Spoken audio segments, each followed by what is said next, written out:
to the End Time Truth Television, the channel for the lovers of truth, for the truth of the end time. So if you are a lover of truth, give us a subscription and God bless you. Shalom.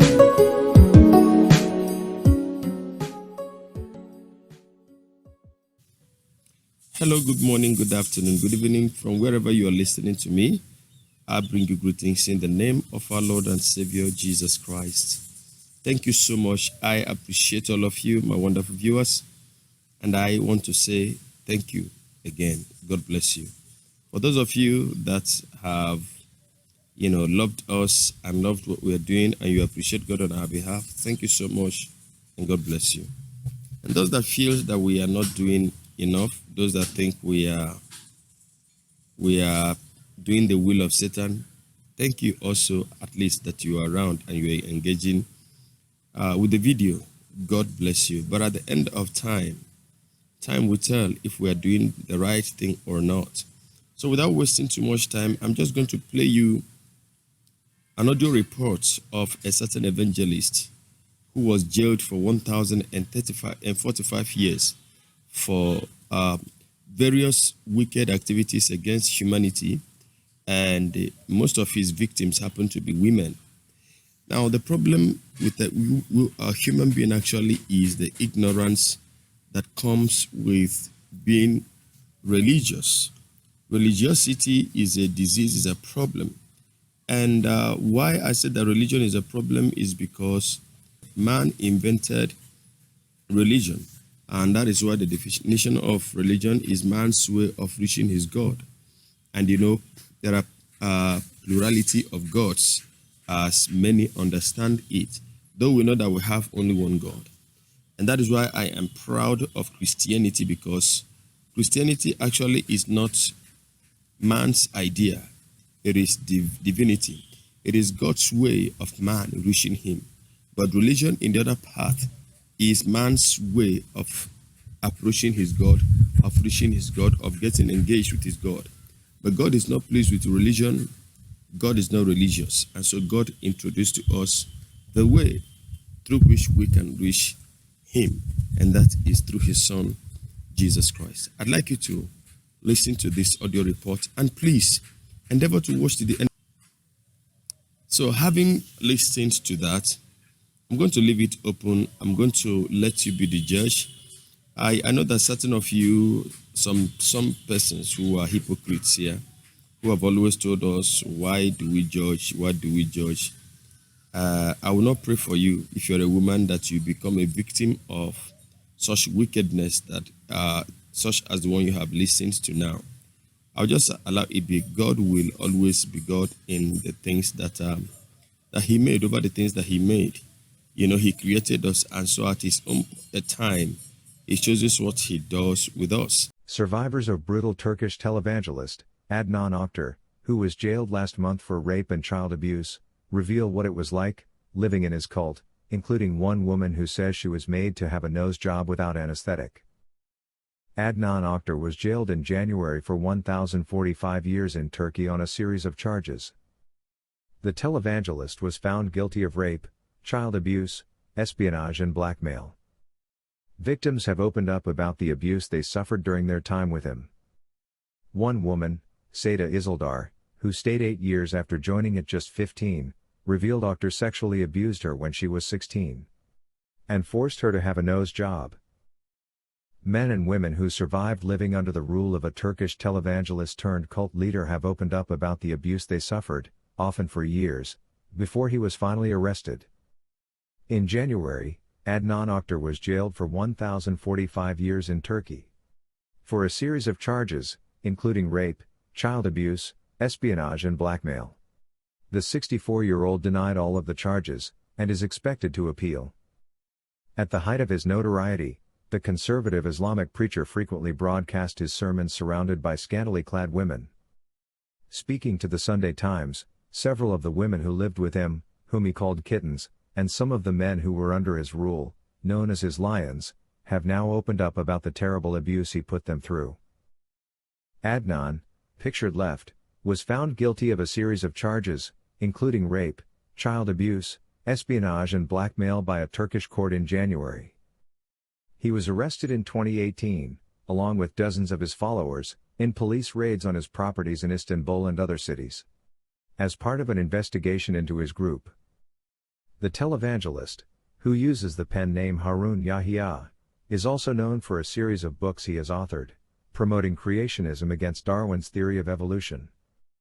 One woman told the newspaper she was sexually abused by the cult leader when she was 16 and forced to get a rhinoplasty without general anesthetic when she was 20. She said she's still traumatized by the operation. "I can still remember the hammer. I was counting how many times they were hitting the hammer and the chisel to my nose," she said. Seda Isildar revealed she joined the group aged 15, through school friends in the 1980s.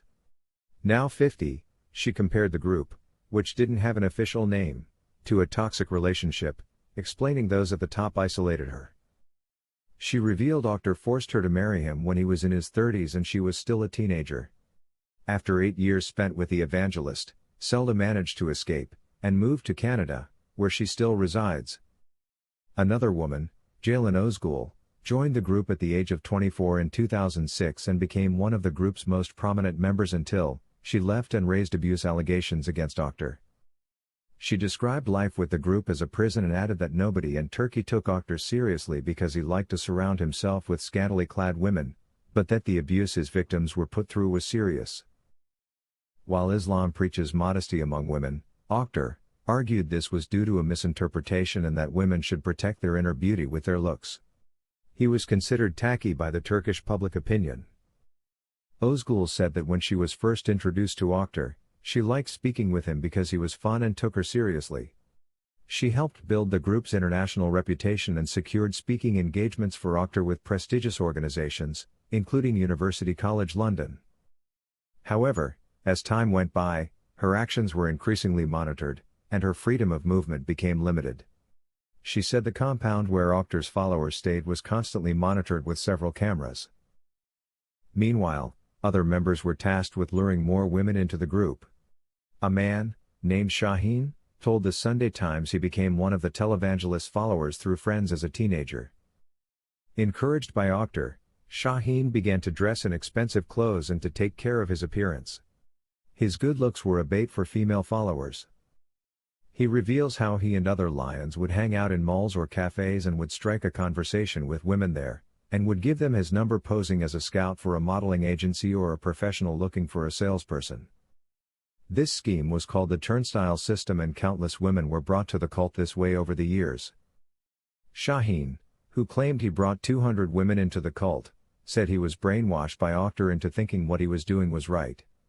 Shaheen eventually left the cult and with other members, shared information with police in exchange for immunity from prosecution. In January, Adnan Oktar was found guilty of 10 separate charges, including child sexual abuse, leading a criminal gang, rape, blackmail, fraud, political and military espionage and causing torment. The 64-year-old, who denied the charges, was handed a total of 1,075 years in prison. The hearings have featured lurid details and harrowing sex crime allegations, with Oktar telling the presiding judge in December that he had close to 1,000 girlfriends.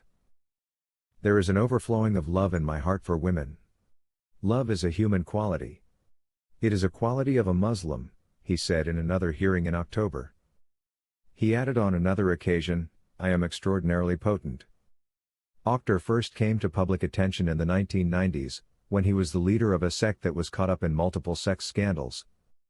His online A9 television channel began broadcasting in 2011, drawing denunciations from Turkey's religious leaders. One of the women at his trial, identified only as Cici, told the court that Oktar had repeatedly sexually abused her and other women. Some of the women he had raped were forced to take contraceptive pills, Cici told the court. Asked about 69,000 contraception pills found in his home by the police, Oktar said they were used to treat skin disorders and menstrual irregularities. He was also found guilty of aiding US-based Muslim cleric, Fethullah Gulen, whom Turkey accuses of masterminding a failed coup attempt in 2016. 13 of Oktar's associates were also given lengthy sentences on similar charges, the state-run Anadolu agency reported. Some 236 suspects have been on trial in the case, 78 of whom are under arrest. Oktar is expected to appeal the verdict and has maintained that he was the victim of a plot.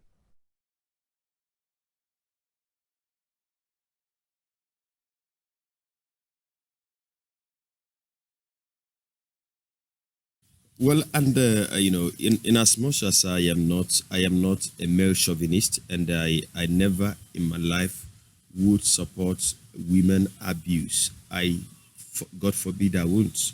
But then when you look at the class of these women, I was talking with somebody, over, the things that we are seeing in church and what have you.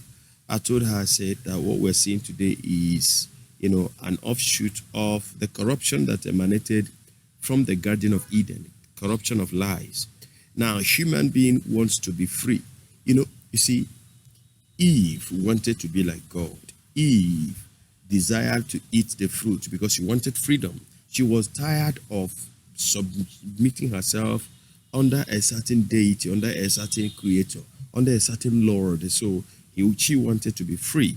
And that is what you're seeing. Now, I know and I understand that the normal Islamic, method of preaching and the standard forbids women being this way. Now, but you find this kind of women, surrounding him because he is giving them what they want to believe, what they want to have.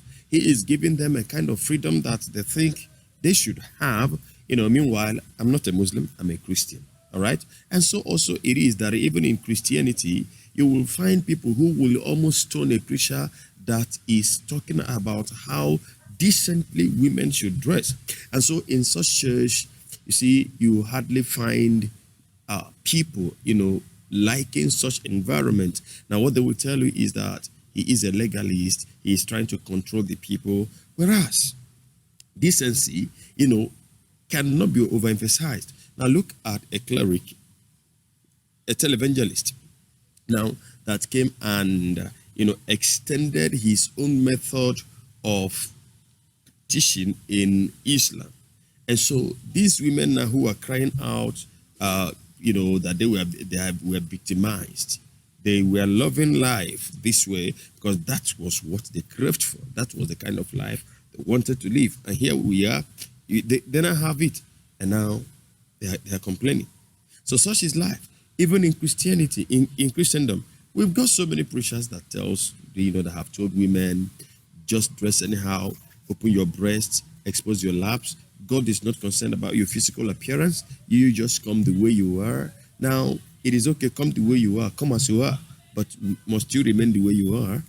I've heard, at least I've said it here, one of your popular preachers said God doesn't look at your outward appearance and God doesn't mind with the sin that you commit in your body because your body, is not God's business. Now, but I know that the Lord is interested in our body and how we look. God doesn't condone nakedness. That was why right there in the Garden of Eden, when Adam and Eve were looking for something, even the first instinct of a normal human being is to cover nakedness. But today we see Christians wearing bikini, Christians, so-called Christians, now displaying their breasts, their buttocks, and some are even going naked on Instagram so that they will answer, Instagram queen, influencers, and all that. In order to please the world. That is the freedom that you are seeking for. And that is the part of it that the devil is using to enslave you. Wise enough. Wise enough. Cover up. Cover up. Look at him. He will dress well, put on suits, cover up very well. And the women around him are all bearing their breasts in the open and showing their panties. Isn't that foolishness? No be mumu be that. I beg.